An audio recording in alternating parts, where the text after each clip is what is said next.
क्या आपने कभी धर्मकीर्ति का नाम सुना है? एक ऐसा नाम जो बौद्ध दर्शन की गहराइयों में आज भी गूंजता है।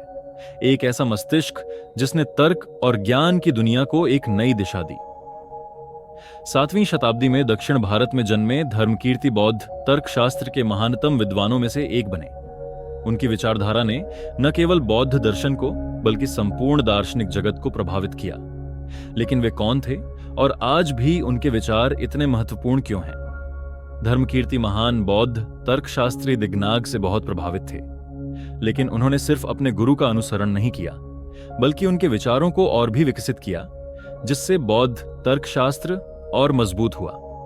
धर्मकीर्ति का मानना था कि सच्चा ज्ञान केवल दो स्रोतों से प्राप्त होता है, प्रत्यक्ष अनुभव और तर्क संगत निष्कर्ष।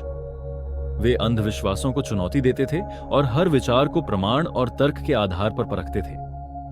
उनकी सबसे प्रसिद्ध रचना प्रमाणवार्तिक बौद्ध तर्कशास्त्र की नींव बनी। इसमें सत्य और यथार्थ को समझने का एक स्पष्ट और तार्किक दृष्टिकोण प्रस्तुत किया गया, जिसे आज भी विद्वान गहराई से अध्ययन करते हैं। धर्मकीर्ति का प्रभाव केवल बौद्ध धर्म तक सीमित नहीं था। उनके विचार हिंदू, जैन और यहां तक कि आधुनिक दर्शन को भी प्रभावित करते हैं। उनके सिद्धांत तिब्बत, चीन और जापान तक पहुंचे, जहां उन्होंने पीढ़ियों तक विद्वानों को प्रेरित किया।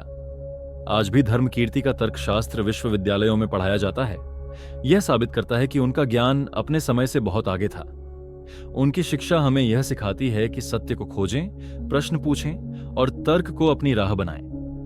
तो अगली बार जब आप यथार्थ और सत्य के बारे में सोचें, तो धर्मकीर्ति को याद करें। वह महान बौद्ध आचार्य जिन्होंने दुनिया को तर्क और ज्ञान का मार्ग दिखाया।